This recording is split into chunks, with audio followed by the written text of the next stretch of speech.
Welcome, everyone. Today, we are going on a colorful journey through the brain's unique wiring right into the world of ADHD. My name is Autumn McMurphy, and I am currently a student at American College of Healthcare Sciences. Today, we will explore what ADHD is, how common it is, and what's going on under the hood. I mean inside the brain. We'll also check out treatments, from allopathic treatments to holistic treatments, and we'll look at some potential strengths and abilities having ADHD might lead to. Whether it is you know someone with ADHD, you think you might have it yourself, or you just want to understand it better, this presentation is for you. So, what is ADHD other than attention deficit hyperactivity disorder? Well, according to the DSM, the essential feature of ADHD is a persistent pattern of inattention and or hyperactivity impulsivity that interferes with functioning or development. But what does that really mean? Basically, ADHD means someone has a hard time paying attention, or they tend to be very active and act without thinking, or even both of these things. This can make it harder for them to concentrate, stay still, and think before they act, which can affect things like school, work, and even their relationships with others. What can this look like, you ask?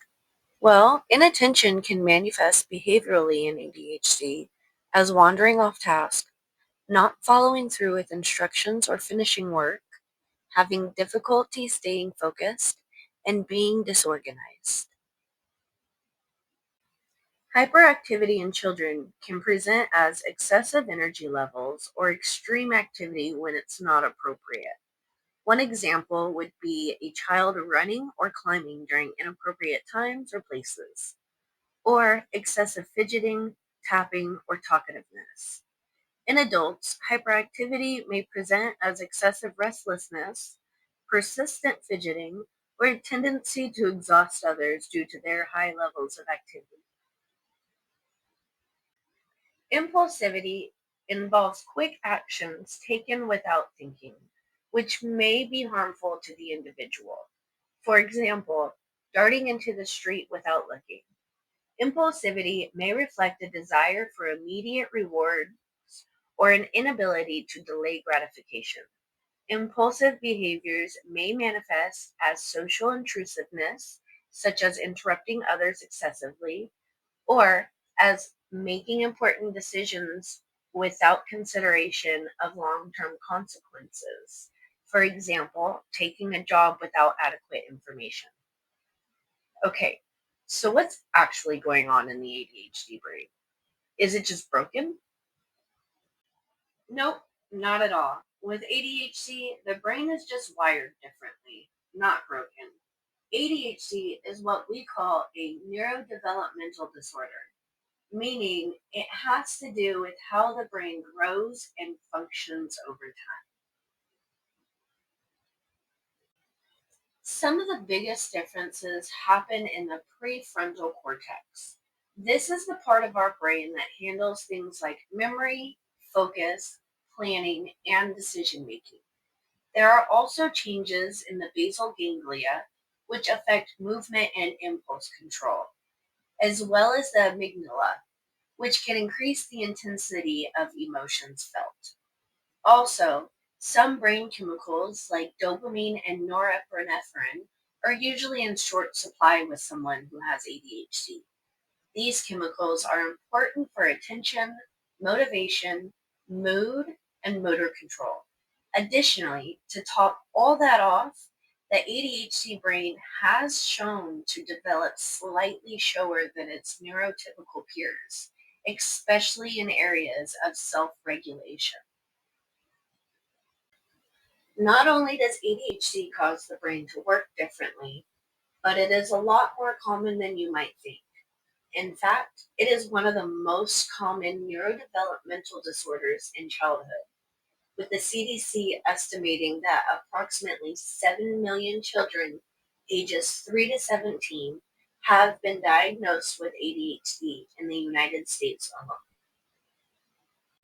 Sadly, many people don't know they have ADHD or are unfairly judged for symptoms they can't control. It's important to note that about half of the 15.5 million adults with ADHD in the United States have been diagnosed in their adulthood. The more we understand ADHD, the more we can support those who live with it. And honestly, you probably know someone with ADHD. It might even be you. Understanding ADHD helps build stronger communities, better support systems, and helps reduce stigma behind the condition. So, who's more likely to have ADHD? First off, genes play a huge role. If one person in your family has ADHD, there's a good chance more have ADHD as well. Brain injuries can increase the risk of ADHD too. Some factors before birth play a part in the development of ADHD. If an unborn child is exposed to certain substances such as tobacco, alcohol, and certain drugs, the chances of them developing ADHD increases. Babies who are born prematurely or with a low birth weight are also more likely to develop ADHD. Additionally, environmental factors like exposure to lead or high levels of stress can play a part in the development as well. And finally, while boys are more likely to be diagnosed, girls are often underdiagnosed because their symptoms simply look different. For example, they tend to be less hyper and more of a quiet daydreamer type. This is why it is important to recognize all symptoms in both sexes. One of the biggest challenges of ADHD is executive dysfunction. This is the brain's control system for things like planning, remembering, and getting things done. For those with ADHD, this system can be a little, well, unpredictable. A lot of people with ADHD experience time blindness, where 5 minutes can feel like 5 hours or vice versa. Working memory can also be a little shaky, so instructions, appointments, and grocery lists can simply vanish, even when in mid task. This can look like forgetting what you walked into a room for, or the need to be reminded of the second or third step in a multi step instructions. There's also the focus game, sometimes zoning out and sometimes hyper focusing on one subject for hours at a time. Then impulsivity, where thoughts and actions race ahead of the filters, and distractibility, where passing thought can hijack your entire attention. And then there's the emotional side. Intense feelings can show up fast and strong. Emotions can be more intense and harder to manage in those with ADHD. This is called emotional dysregulation. Finally, we cannot forget task paralysis. When something feels so overwhelming, you can't even start the task at hand. ADHD isn't just a list of struggles. There's a flip side that often gets overlooked: the strengths. People with ADHD tend to be incredibly creative, often bursting with fresh ideas, wild imaginations, and unexpected solutions. They're often fast thinkers, great storytellers, and natural problem solvers, especially when the solution requires thinking outside the box. When something sparks their curiosity, hyperfocus can kick in. This leads to hours of deeply focused, passionate work. ADHD brains often come with high empathy and big hearts. They feel things deeply and connect with others in powerful ways. Resilience is the quiet strength behind ADHD. It's not flashy, but it's powerful. For people with ADHD, resilience is built one moment at a time. From every time they were told to just try harder, every forgotten step forcing them to start over, to every day they pushed through it anyways. They're consistently adjusting, troubleshooting, and making things work in a world that wasn't even designed with their brain in mind. And over time, that creates an incredible inner strength. People with ADHD learn how to bounce back from setbacks. They learn how to advocate for themselves and how to keep pushing forward, even when things get overwhelming. That bounce back ability, that's nothing short of incredible. Treating ADHD isn't about finding one magic fix. It's about finding the right mix for each individual. The most effective plans for treatment combine education about how ADHD works, medication when it's appropriate, and non medication support that build long term skills. In 2022, only about a third of children with ADHD received both medication and behavioral therapy, even though research shows that this combination often works best. Medications can include stimulant and non stimulants for those who need a slightly different approach. While they should not be considered a cure, and they don't work the same way for everyone, medications can make a huge difference for many people living with ADHD. Stimulants are the most common prescribed medication. They help by increasing dopamine and norepinephrine in the brain, which boosts focus and reduces impulsivity. Non stimulants are another option used. They're great for people who don't tolerate stimulants well or have other mental health condition alongside ADHD. Finding the right medication and dose is a process of trial, observation, and adjustment. And medications often work best when combined with other forms of treatment. Medication isn't the only tool in the ADHD toolbox.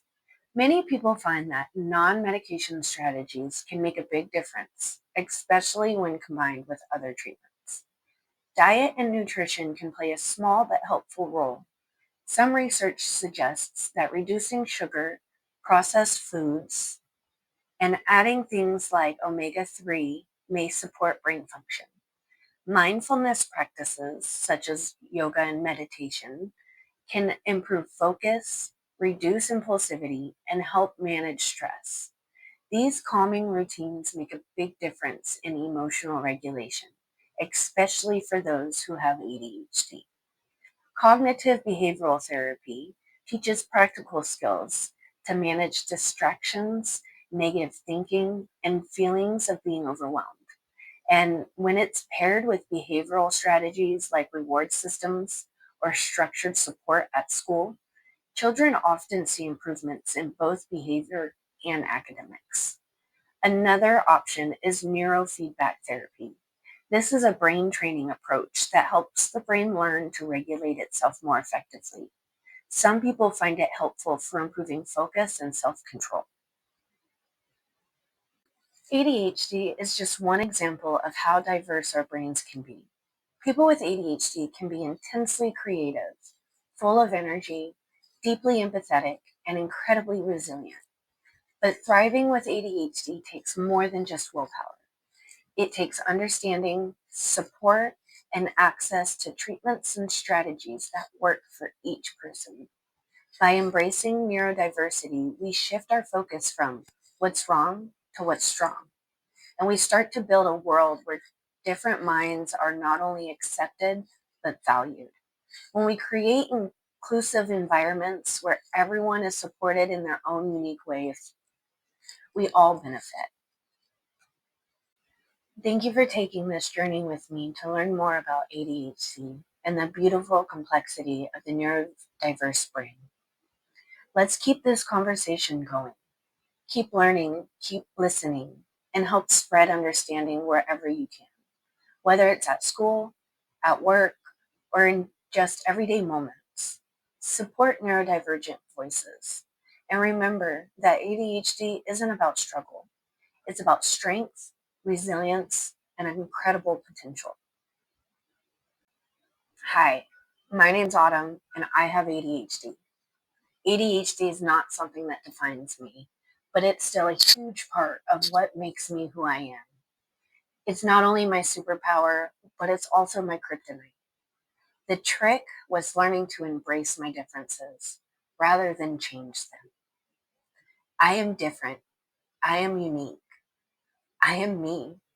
I have ADHD, and that's freaking awesome.